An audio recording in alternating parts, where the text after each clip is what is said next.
Hello, everyone, and welcome to Developing Palates. I am Aaron Loomis, and with me, as always, is Jiunn Liu. How you doing, Jiunn? Good. So today we are talking about the Kral Red Knight Robusto, and the size is 5 inches by 50 ring gauge. This is out of the New Order of the Ages factory in Nicaragua, Noel Rojas's factory, also known as NOA. The wrapper on this is Ecuadorian Habano, and the binder is Mexican San Andres and Jalapa Seco. The filler is Corojo 99, Jalapa Ligero, Esteli Viso, and Jalapa Seco. And this is blended by Riste Ristevsky. And he's come out with this line. He originally came out with the Toro earlier this year.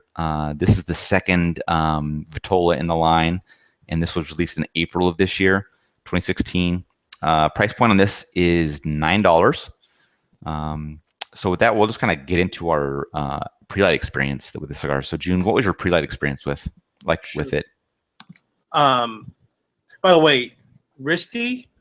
So before we got these cigars and we, made contact with him to review cigars and whatnot, I remember seeing this brand pop up on various Cuban cigar forums. Mm-hmm.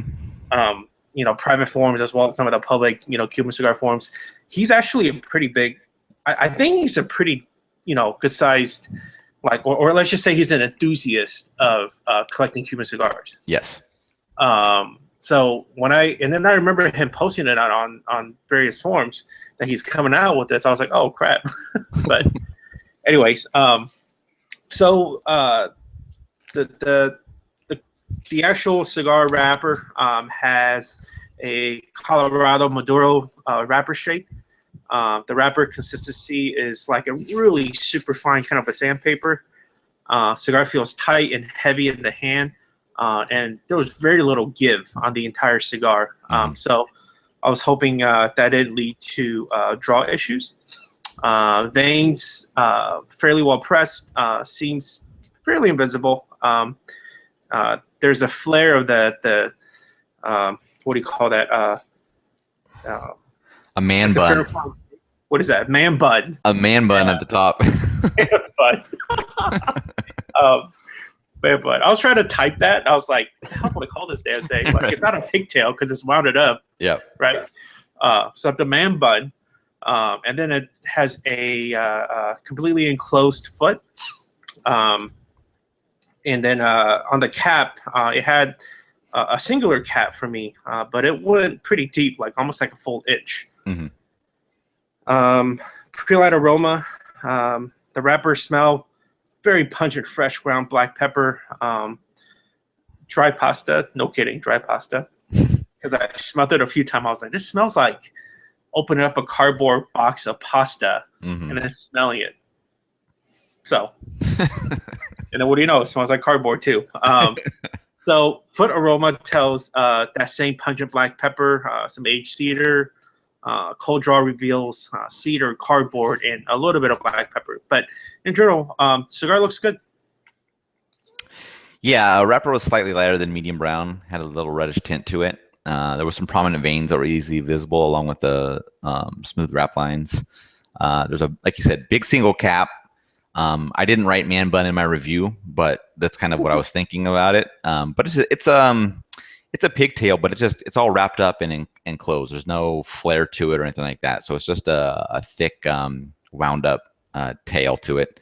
Like I said, foot's also covered with excess wrapper, so just kind of a little extra wrapper kind of folded over the foot.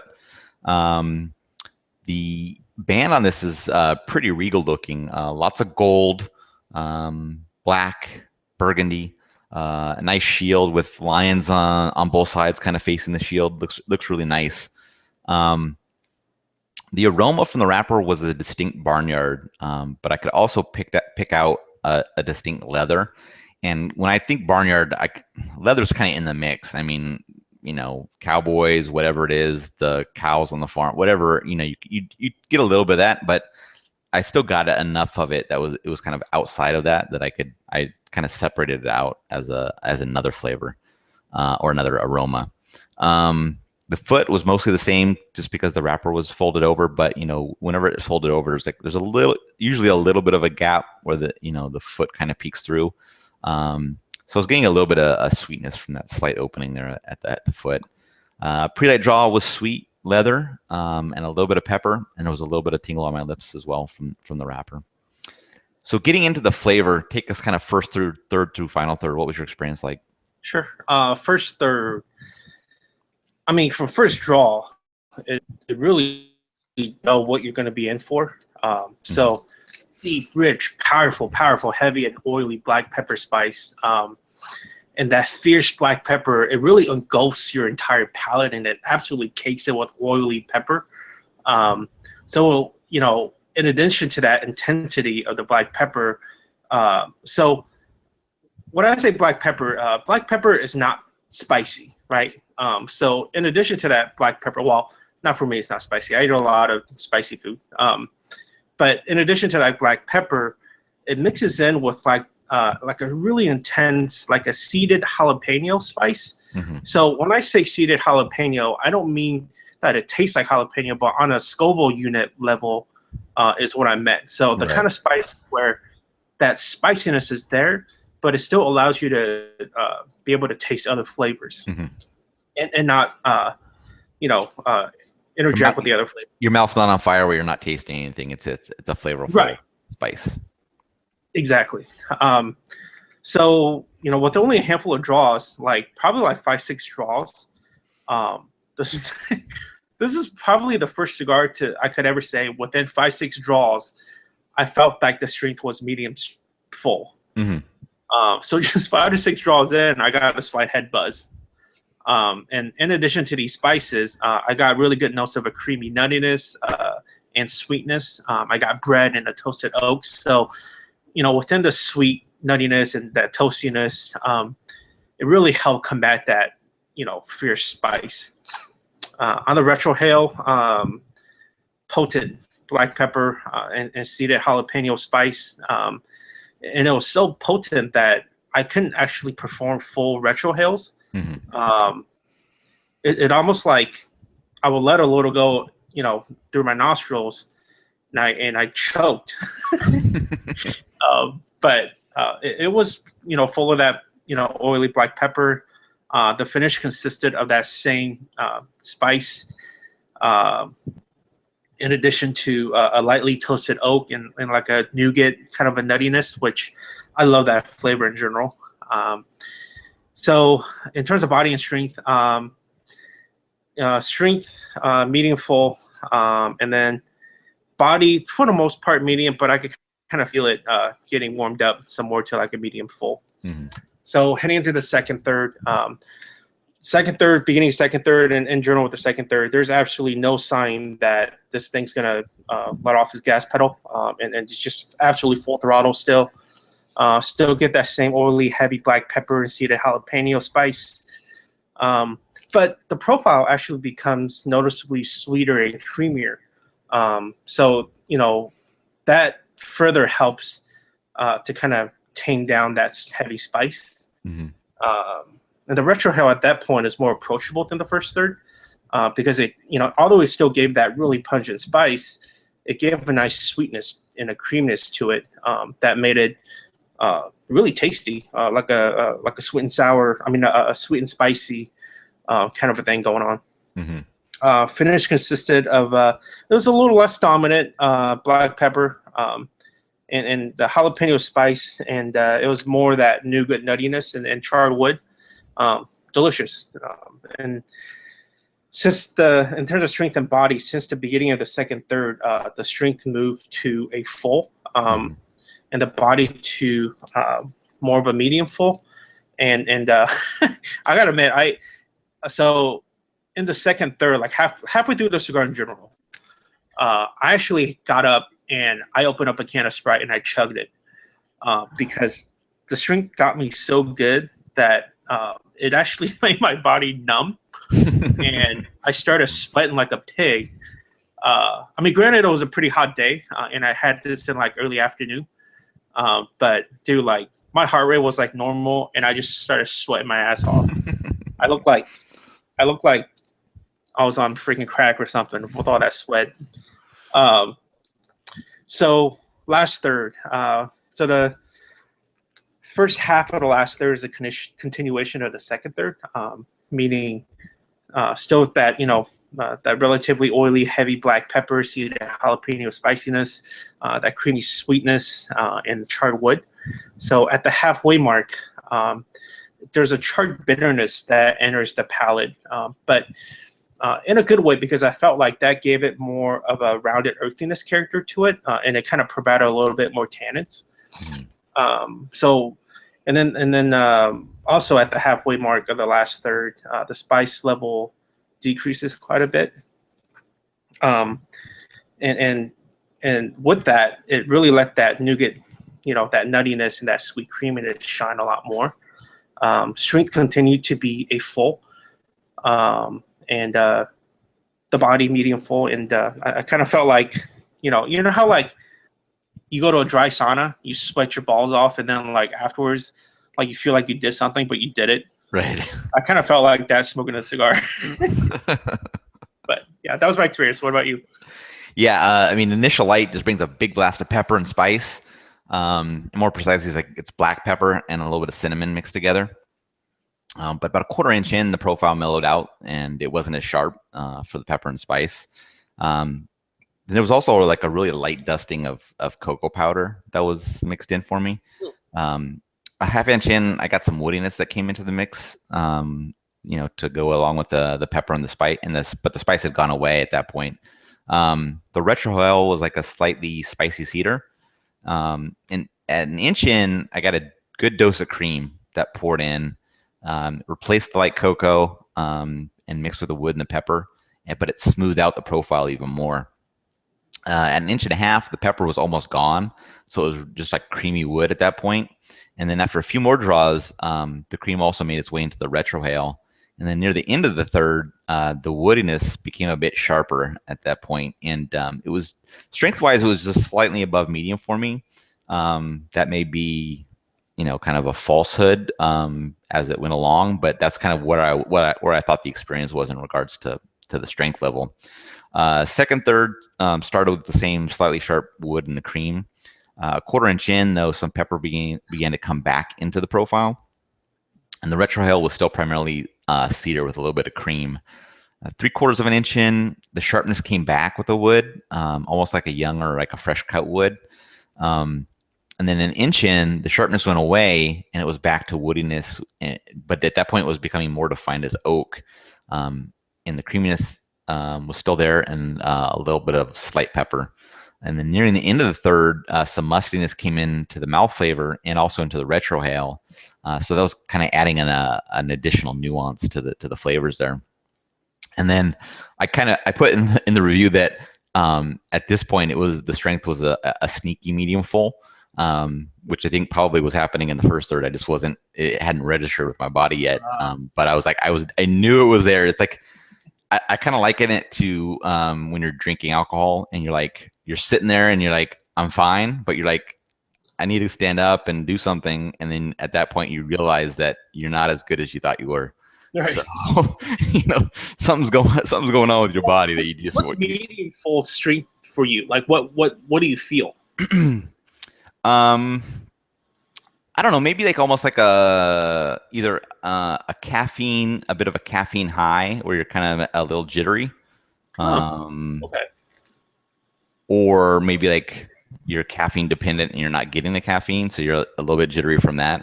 I don't know. Either way that it goes, that's just kind of how I feel. I'm not sure if I can explain it really well, but I just know what I know what the feeling is like.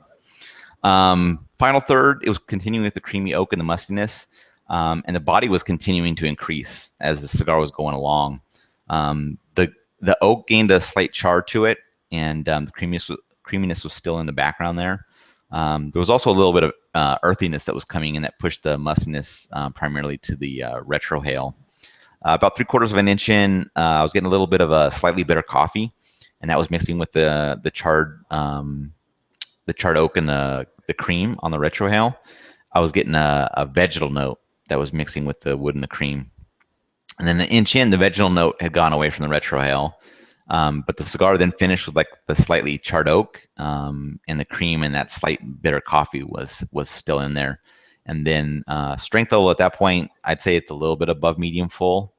Maybe it could probably just be full at that point, but it was it was it was up there. So getting into the performance of the cigar, burn and draw, what was your experience like? The burn for me was subpar. So in terms of burn rate, my sample burned pretty quick. So I smoked it at about 70 minutes, and in a typical Robusto, I get about 110 minutes out of it. So burn rate was a little fast, I thought. The burn line was subpar as well, such that the binder leaves and the wrapper leaf, it refused to burn a few times. So that needed a couple of relights.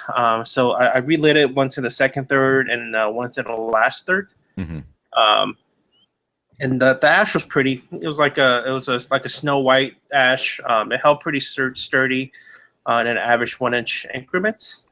So the draw, the draw was interesting. So let's just say that given that inch single cap, I originally cut it with my Zycar XI2, like maybe like a fourth of the way through. Mm-hmm. And the draw was pretty tight, like not really tight, but to the point where you're focused on a draw when you're trying to taste the notes, right? Right. So, and then I had some, moisture build up, and then I recut it to the point where it's basically at the very end of that cap. Mm-hmm. And then the draw absolutely just opened up at that point, and it was just fine. So, but I thought the draw was average given that. I feel like I should be able to cut it, within pretty much the extent of the cigar Mm-hmm. cap, and it should draw fine. Right. But it didn't. So. For me, the burn was really nice. It got wavy a few times, but it always caught itself back up. I didn't need to intervene at all to make it do that. So that was nice. But the ash, man, it was like full thirds. Like that was the time that it was ready to go. I mean, it was starting to lean a little bit, so it was getting close. So I would just tap it off when I kind of hit the third marks. And third's about an inch and 2/3. So great construction in regards to that. But like you said, it was like a snow white ash, really nice. So no issues for me there. In regards to the draw, it was perfect. Exactly the amount of resistance I like on it. And it was producing tons of smoke. So there was no complaints for me in regards to the draw. So overall, what were your thoughts on the cigar? So this is a cigar that I would call it, for lack of a better word, perhaps an imposter. Mm-hmm. Or perhaps, so this reminded me, so like, I watched this one car video, this one car magazine did, and it was reviewing a sports sedan. And typical sports sedan, it looks like a regular sedan, but it absolutely hauls ass, right? Mm-hmm. This is that. Like, it looks very unassuming in terms of the wrapper, the band. I'm not saying that the band is ugly, but there's the band is kind of it's an unassuming band. Mm-hmm. So, but once you light it up, it just has such a ridiculous amount of power and spice behind it that you just don't expect it.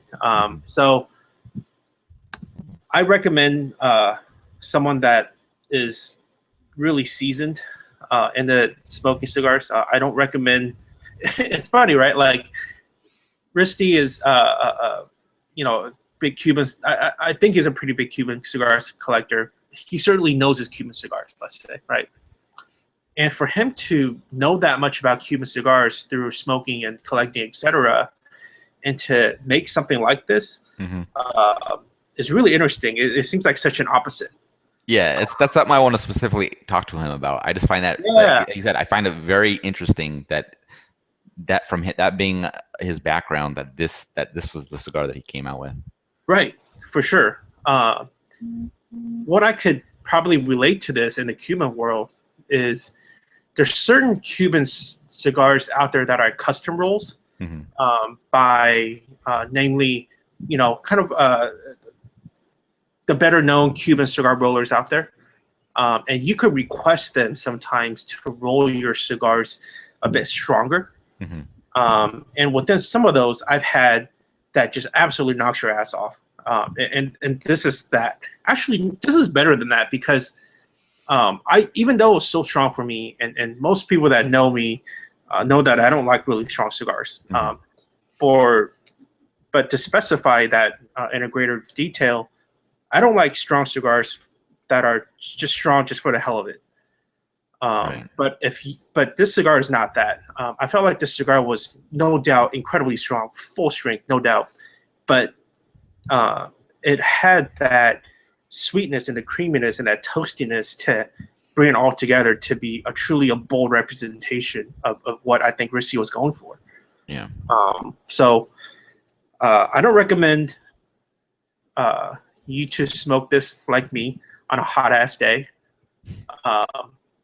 And I think this will pair really well with high ABV, cask strength whiskeys. And also, I think this will be great to mix in with a cold iced coffee with sugar in it and some cream, or go to Starbucks and get yourself a caramel macchiato and tell them to double up on the caramel so you don't get blown away by the straight. But I mean, boldness is what you want to pair something with this that's just, it's got that oomph along with it. So right. Yeah, I liken this initial experience to like if you opened the door, walked into a room, and then somebody just jumped out from behind the door and like punched you right in the mouth. There was so much pepper and spice that welcomed you into the cigar. But like after that guy punches you in the mouth, you're like, and then you go through this experience, you like thank the guy for punching you in the mouth. It's just it's a weird. I don't know how to explain it. It's weird, but like that's what it's like. Because after that intensity that was there, like it mellowed out, and the flavors that followed were like really good. So, you just how it kind of started, you're like, uh-oh, I'm in for, a wild ride, but then it kind of sorted itself out, and then you're like, okay, this is actually going to be a fun ride. Strength was really sneaky for me. Like I said, first third, I put it at medium, but it was probably higher than that at that time, and I didn't really catch on to it until later on in the cigar. But it's, like I said, for me, it wasn't in my face the whole time, so it was like got me right up front, but then I settled down and it was kind of like bringing me along and with the flavors and things like that. So it was really good there. So like you were saying, strength for strength's sake is no fun, but this wasn't that. This was strength with a lot of full flavor. So you're getting the kind of the best of both worlds. And that when that's done well like this, then it's a fantastic experience. But like you said, no way would I recommend this to a new smoker unless you know that new smoker is a guy that likes to, try new things or try different experiences. Yeah, because if somebody that's new that likes mild or medium cigars tries this and they get that punch up front, they're probably just going to set it down and be like, I'm done. I'm cool. I'll light something else up. This one just wasn't for me. But if you're an experienced smoker and you want to try something big, or you already like full strength cigars, I gotta say you have to try this cigar. I mean, with the flavors and the strength, it's just a fantastic experience. But again, like you're saying, pairing it, you got to pair something that's got a lot of strength and body to it as well. So there's lots of things out there that you can do that with. So you can kind of play around with what that is. But definitely, I would say an evening smoke. You've had a full meal. You're kind of ready for this experience, knowing that what it's going to be like going into it. But I would also say keep something sweet nearby just in case, because you may not think it's going to be that way, through the first third or whatever. But it's, if you're not already acclimated to the nicotine level or the strength level, it's gonna get you. So that's the warning. But I think that lots of people that like go into these things like doing that thing, like they record themselves eating the hottest pepper in the world or whatever. Like they like that challenge kind of thing. Yeah. Like if you're into that, do this. But if you like full strength, full flavor cigars, man, you gotta go grab some of these. So yeah, no, I couldn't agree more. So let's talk about scores. You gave this a 6.20. I gave it a 7.53. How do you think your score matched up with your experience? I think what fell on this one was the performance. Mm-hmm. If my performance was mimicking yours, Mm-hmm. I would have been right up there with you. Yeah. But I very much so enjoyed the actual flavor experience and all that. But yeah, I'm good with that. I mean, I'll smoke the other Robusto and see if it still has the same issues. But based upon essentially getting 2 cigars reviewed and smoked off of the same mail package, one did great, the other one not so much. So Right. Yeah, for me, the score I think matched up really well with my experience.